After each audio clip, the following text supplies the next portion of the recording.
Hello good morning students.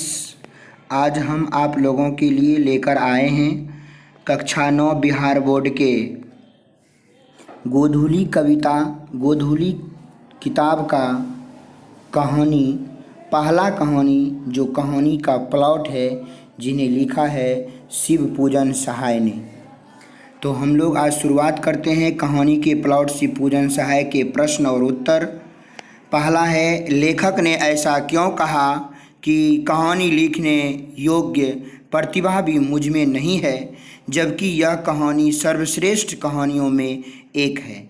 यहाँ पर कहानीकार ने यह दर्शाया है कि मैं जो कुछ भी लिखता हूँ वह लिखने योग्य जो प्रतिभा होनी चाहिए वह प्रतिभा शायद मुझ में नहीं है।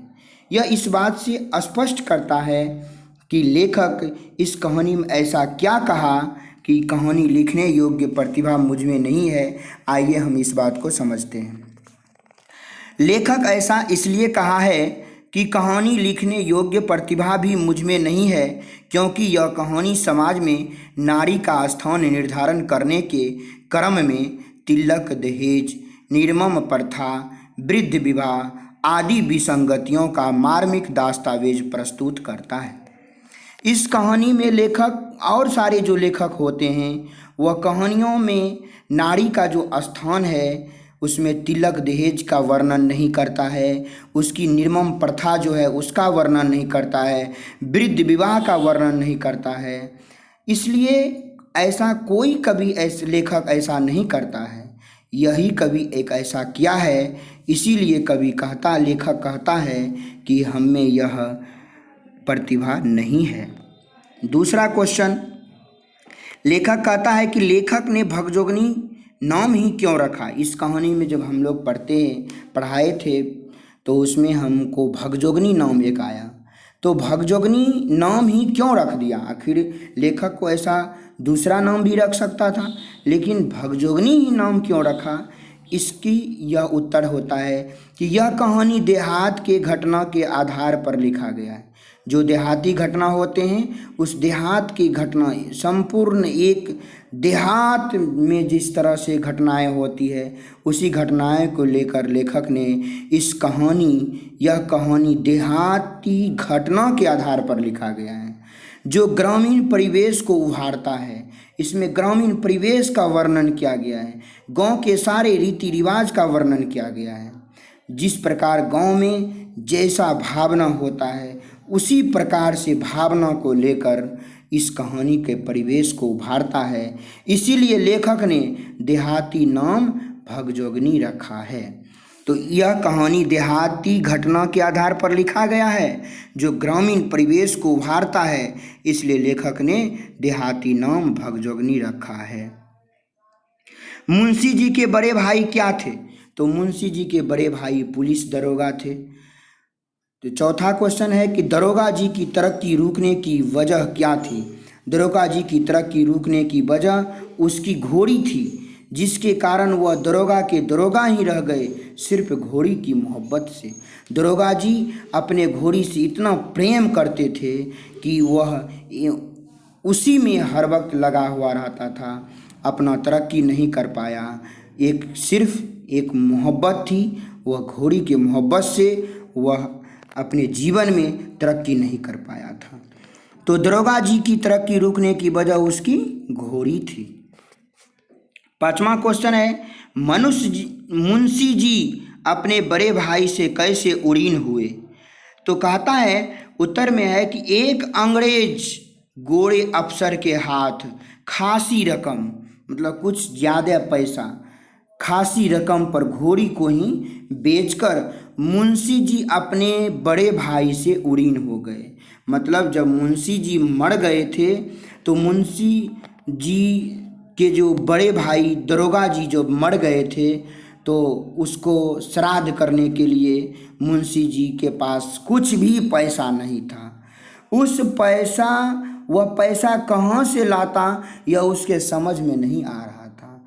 एक बचा हुआ था एक दरोगा जी का एक निशानी घोड़ी, तो उस घोड़ी को ही बेचकर मुंशी जी अपने बड़े भाई का श्राद्ध करा दिया और अपने बड़े भाई से उड़ीन हो गए, ऋण से मुक्त हो गए। छठा क्वेश्चन है कि थानेदार की कमाई और फूस का तापना दोनों बराबर है, लेखक ने ऐसा क्यों कहा है? तो फूस मतलब होता है घास। घास मतलब ऐसा होता है, समझिए कि एक लार टाइप का होता है, डबरी टाइप का होता है, उसी को बोलते हैं फूस।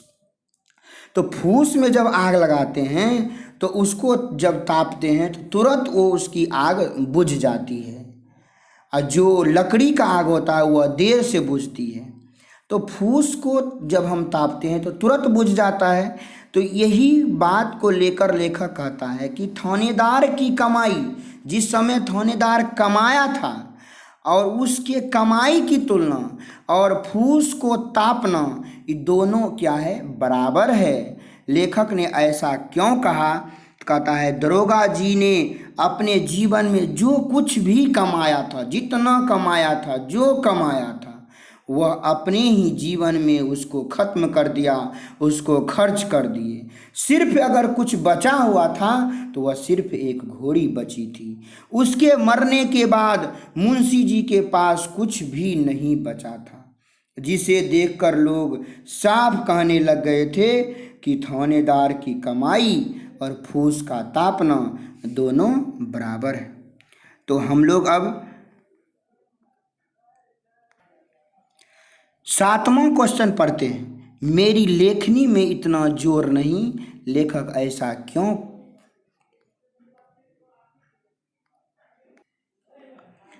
कहता है? मेरी लेखनी में इतना जोर नहीं, लेखक ऐसा क्यों कहता है? तो लेखक ऐसा इसलिए कहता है कि जब मैंने पहली बार भगजोगनी को देखा तो भगजोगनी का उस समय उम्र 11 और 12 वर्ष की थी, परंतु एक और उसकी सुधराई, एक और उसकी मतलब कि सुधर चेहरा, और दूसरी ओर उसकी दर्दनाक गरीबी। एक और वह सीधा साधा इंसान था और दूसरी ओर उसकी दर्दनाक गरीबी थी।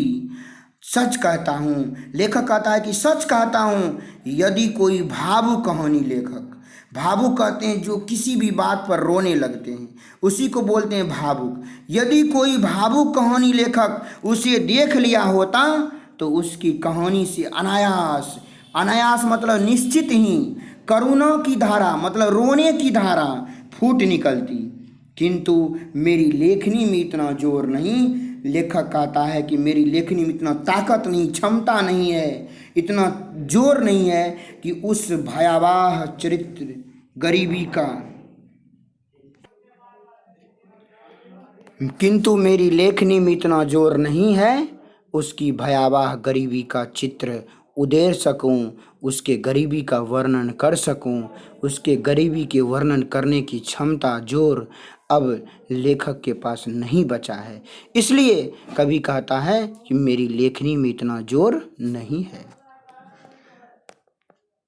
अगला क्वेश्चन है कि भगजोगनी का सौंदर्य क्यों नहीं खिल सका?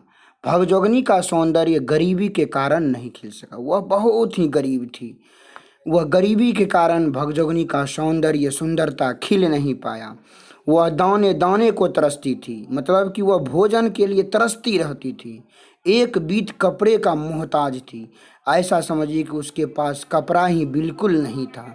एक एक बीत कपड़ा के लिए वह व्याकुल होकर कपड़ा को खोजता, दाना को खोजता। सिर में लगाने के लिए एक चुल्लू अलसी का तेल भी नसीब नहीं था। उसके सिर में लगाने के लिए अब सोचिए कि एक चुल्लू तेल भी नहीं था, नसीब नहीं था। तो बताइए कि जिसके शरीर पर कपड़ा ना हो, जो आधे पेट पूरे पेट भूखा हो, शरीर में लगाने के लिए तेल नहीं हो, तो बताइए वह उसकी सौंदर्य उसकी सुंदरता कभी खिल सकती है? तो उसकी सौंदर्य देवता कैसे टिक सकते थे? यही कारण है कि भगजोगनी का सौंदर्य नहीं खिल सका। अगला क्वेश्चन है, मुंशी जी गल फांसी लगाकर क्यों मरना चाहते थे? गल मतलब गला और फांसी मतलब गला में फांसी। तो गल फांसी मतलब होता है गला में फांसी। मुंशी जी गल फांसी लगाकर क्यों मरना चाहते थे? आखिर उसी क्या ऐसी विपत्ति आ गई थी जो मुंशी जी गला में फांसी लगाकर मर जाना चाहते थे? तो उत्तर होगा कि जब भगजोगनी किसी दिन दिन दिन भर घर घर घूम घूम कर शाम को मेरे पास आकर धीमे स्वर में कहती कि बाबूजी मुझे भूख लगी है। देखिए उसकी हालात कैसी हो गई है कि दिन दिन पर भोजन के लिए घर घर में घूमता, भीख मांगता। जब उसे भोजन नहीं मिलता तो शाम को वह मुंशी जी के पास, मेरे मतलब हो गया मुंशी जी के पास आकर धीमे स्वर में कहती, बहुत ही धीमे स्वर में बोलती, मायूस होकर, अफसोस होकर बोलती, कहती बाबूजी मुझे भूख लगी है। बताइए कि मुंशी जी के पास तो खुद ब खुद पहले से भूख लगी है, उसके पास कुछ खाने के लिए भी नहीं है, और फिर उसी बाबूजी से उसकी बेटी भूख लगी है जब कहती है कुछ खाने को दो, तो इसी वक्त मुंशी जी को लगता है कि मुझे गल फांसी लगाकर मर जाना चाहिए, मैं गल फांसी लगाकर मर जाए। ऐसा अनुभव मुंशी जी को उसी समय होता है। अगला क्वेश्चन है, यह क्वेश्चन बहुत ही इंपॉर्टेंट है और अंतिम क्वेश्चन है, थोड़ा समझने की क्वेश्चन है, थोड़ा सा ध्यान दीजिएगा। कहता है भगजोगनी का दूसरा वर्तमान नवयुवक पति उसका ही सौतेला बेटा। देखिए कितनी शर्मनाक घटना है कि भगजोगनी का जो दूसरा पति है उसी का सौतेला बेटा है। यह घटना समाज की किस बुराई की ओर संकेत करती है? तो भगजोगनी का शादी एक वृद्ध से हो गई। वृद्ध मतलब समझिए बूढ़ा से हो गई। अब भगजोगनी जवान, भगजोगनी सुंदर, लेकिन आज देखिए कि उसका शादी एक वृद्ध से हो गई, बूढ़े से हो गई। भगजोगनी की जवानी आते ही उसका पति मर गया। वह जवान होने वाले ही थी, जवानी पर चढ़ा हुआ ही था जो उसका पति मर गया, क्योंकि उसका पति बूढ़ा था, उसका पति मर गया। आज वह पूर्ण युवती है, ऐसा लग रहा है उसके पति के मरने के बाद ऐसा लग रहा है वह पूर्ण रूप से युवती बन गई है। अब वह पूर्ण युवती है, लेकिन अब उस युवती को देख रेख करने वाला तो उस दुनिया में यदि कोई है तो उसी के वृद्ध पति का जो दूसरा बेटा, सौतेला बेटा है, उसका दूसरा पति ही उसका ही सौतेला बेटा है। यह घटना इसलिए हो गया कि यह घटना समाज में जो हमारी दहेज प्रथा की बुराई है उसी बुराई की वजह से ऐसा हुआ। तो यह घटना समाज की दहेज प्रथा की बुराई की ओर संकेत करती है। तो मैं आशा करता हूँ कि आपको इन 10 प्रश्न का उत्तर मैं अच्छे से समझा दिए हैं। यदि किसी को कोई भी समस्या हो तो आप हमारे व्हाट्सएप नंबर 6202778832 पर व्हाट्सएप कर सकते हैं, ताकि आपको किसी भी प्रकार की कठिनाई ना हो। मैं आशा करता हूं कि आपको यह वीडियो बहुत ही अच्छी तरीक़ा से समझ में आया होगा, और मैं यह भी आशा करता हूं कि इस वीडियो को आप ज़्यादा से ज़्यादा शेयर करें, ताकि नए विद्यार्थी के पास यह वीडियो चला जाए, पहुंच जाए। धन्यवाद।